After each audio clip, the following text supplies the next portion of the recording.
Hey guys, Sean from Adelaide Studios, and welcome back to yet another quick little video.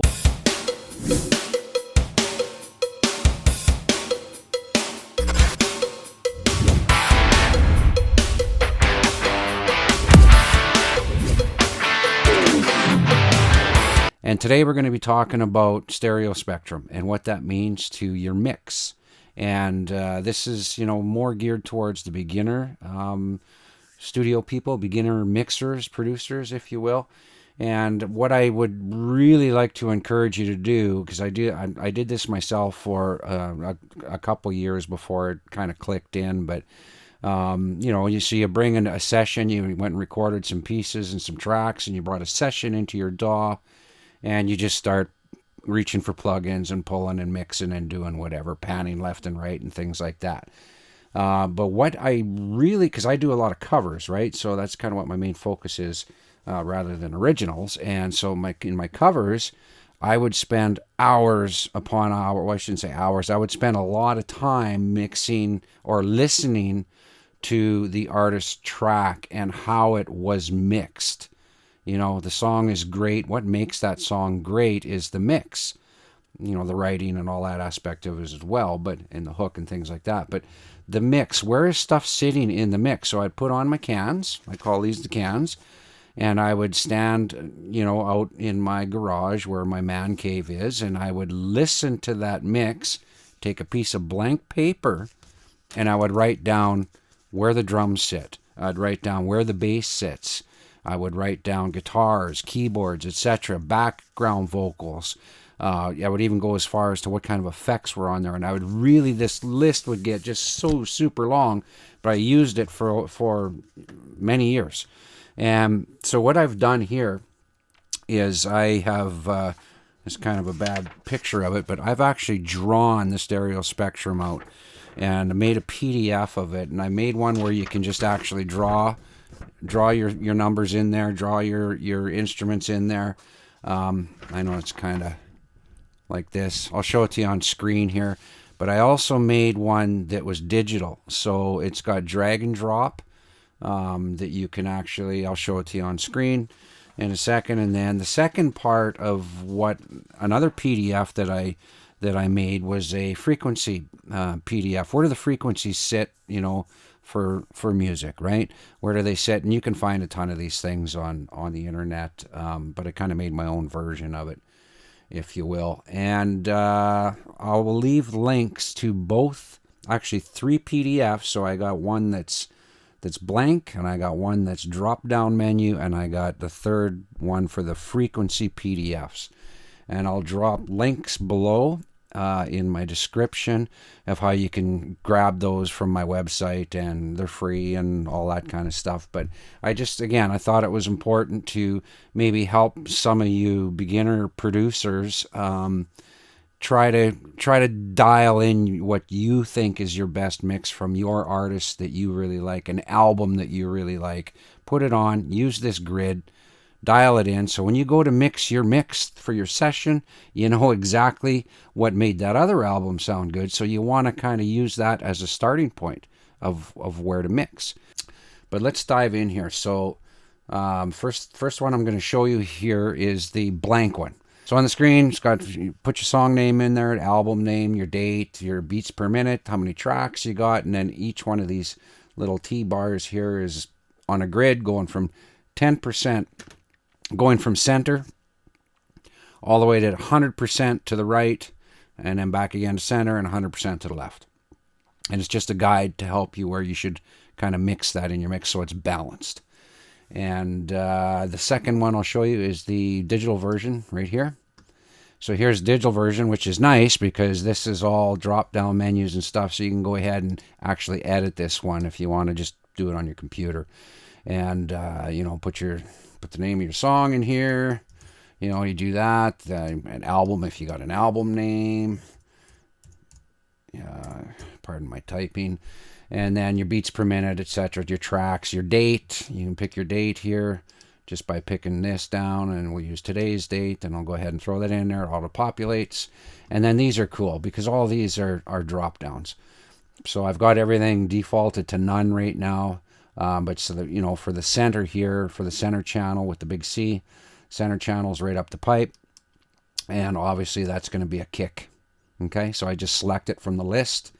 And I know that the snare is going to be, we're going to call it 10% to the right. And that's where I'm going to put the snare. I could actually run the snare up to, this is just a starting point, so it'll dial your mix in, right? You can actually run the snare right up the pipe as well, because it's always kick, snare, kick, snare, kick, snare. So you're not robbing frequencies from each other in that regard. And for 10% left, I always like to run my bass guitar 10% to the left all the time. And so I'll select bass for that. I'm going to play a little piece of audio that kind of give you an idea of how to listen for things like this. When you're setting up this template, and again, it's only a template, so you can put it in your files and you know where stuff's at and things like that, and you'll tweak it as you go. But because I would, again, I would always go to my list and go, oh yeah, where was I going to put that? Where was I going to put this? And then I would go and I'd mix it all down, and then I would go out and do a reference comparison, out in my man cave, and then it would be like, I got it on the wrong side, or it should be a little more, a little more here or a little more there, that type of thing. And, just it helps me. It's a guide. I'm going to play a little bit of a mix of another cover song, obviously, and this video will get demonetized because of that, but hey, it's all right. I'm all cool with that. Just for the sake of the video, so I can show you what you're listening for, what you want to listen for. So I'm going to dive into my DAW here real quick, and I'll put the cans on. And so what you're going to listen to, doesn't matter the name of the song. I just want you to listen for the kick drum, listen for the bass, listen for the guitar. I know the guitar sits way right for this song. It sits way right, and then you're going to have a little harmonica going at about, I think the harmonica is maybe about 5 or 10% on the left side. Bass is obviously on the left side, just a smidge, and there's a little bit of keys. It's going to be a little bit on the right side, about 10%, and the second guitar is way left, and you'll hear it. Just listen to it in the mix here.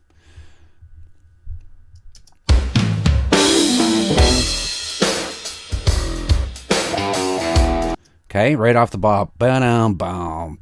So you got distorted bass about 10% to the left. You got the kick right up the pipe, and you got the snare right up the pipe. Cymbals they're out a little bit, but we'll get to that in a second. And then the guitar comes in, and that's super far on the right side here. I'll just play that one part again.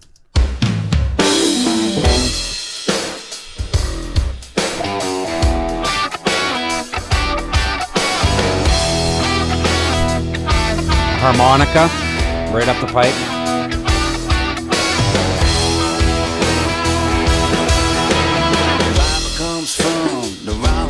Vocals right up the pipe. Cool as he was, we just couldn't seem to relax. A couple of reds. You're listening for the balance, right? Smoking a joint now, he's doing fine. Baba comes from the wrong side of the tracks. Okay, you get the idea behind that, though. So what I would do in that situation is obviously kick, but when he rolls into it, the kick and the snare. But he's got two toms in there, and this is how I would treat my toms. I would definitely do this for sure. So let's go back to the PDF here. The kick's definitely going to be in the middle, which we've already picked, right? And the snare, for the sake of this video here, we're going to do it just a little bit to the right on 10%. But the toms are, if you look at it from, if you're watching a live band, right? So this is you watching the band, so the drummer's facing you this way.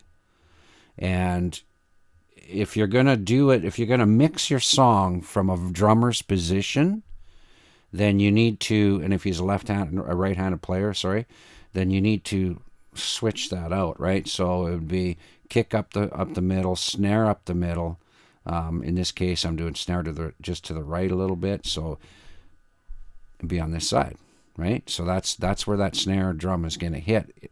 I'm setting this up as if I'm sitting in the drummer's position. So my left tom would be over here on my left.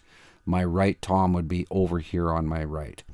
If you're mixing it the other way around from first person point of view from the audience, you need to switch that around so it makes sense, right? That's just a personal preference thing, but you'll figure it out here. So anyway, so the bass, okay, so in this song, the bass is about 10% to the left. I'm actually going to throw there's a harmonica in here. And he is, that's kind of coming right up the pipe too, but for just argument's sake, there is no harmonica in my list. So I'm just going to put one in here. And you can edit this as well. So there we go. There's a harmonica in there now. And let's talk about these toms. So I'm going to let's go to 50%. I'm going to take tom 1. I'm going to go left to right. So tom 1 will be the left one. I'm going to go all the way to 50% on the right side, and I'm going to stick tom 2 in there. And floor tom will be, let's put floor tom at 60%. It's going to be right under because the floor tom goes 1, 2, 3, right? And so let's just kind of do it like that. And again, this is just a guide, you guys. And so let's talk about the guitar. Now, the first guitar came in, and I'm putting him 100% to the right. So I'm going to go down to guitar 1, stick that there. And guitar 2 will be the other one, and I'm going to stick that all the way to the left. Just like that.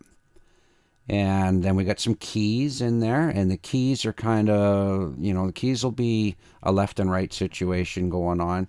And for the sake of the video, I'm going to set the keys at about 30% for here. So keys 1 for 30, and let's go to the right side, and we're going to do keys 1 again. I got 2 keyboards in here, but it's like a I don't know, a B3 or something he's got going on there. And if there's any piano or any other of those things, this is just more geared around just towards rock and roll, so to speak. But you can add any instrument you want into here. And so this would be my guide, right, for this song.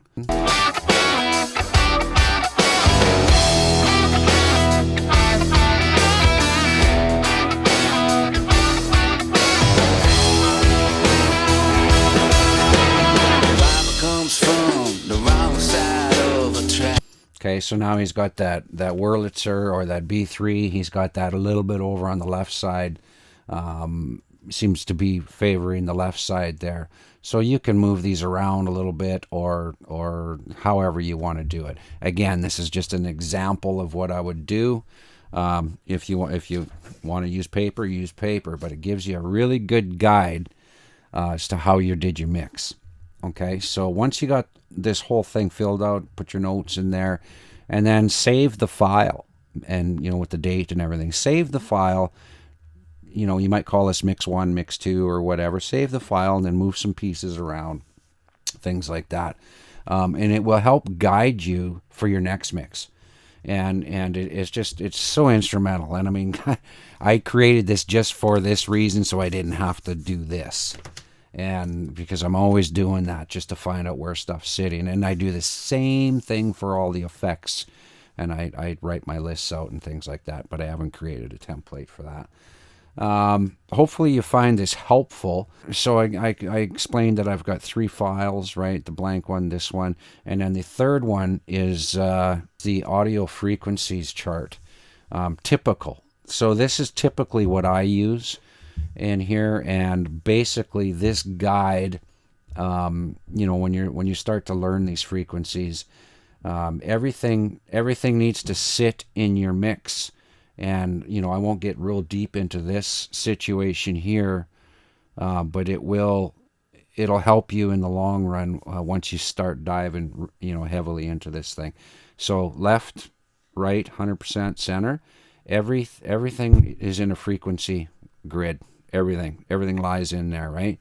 So you don't want, if you ran everything mono right up the pipe, we used to do that back in the day, but if you ran everything mono, all these frequencies would be stacked on top of each other, and you would have a really, really muddy mix. Nothing would stand out, which is why panning is so important before you even reach for a plug-in.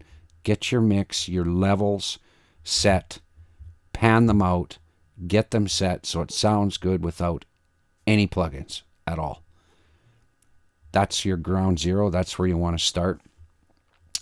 When you start dialing into the frequencies for kick drum versus bass drum, etc., all that low end stuff, right? You got to carve out a frequency niche or niche for them. You got to carve it out. You actually got to carve it out so the bass sits in there. We'll get into that in a video a little bit later. We'll dive more into that. But anyways, that's it for my quick little video here, and hopefully you will find this chart useful, or these charts useful. If there's something else you want to see, maybe for me to add to the chart or something like that, just leave a comment below, and I'll see if I can't get that done for you. And anyway, I'm Sean from Adelaide Studios, man. We'll see you guys in the next video. Take care.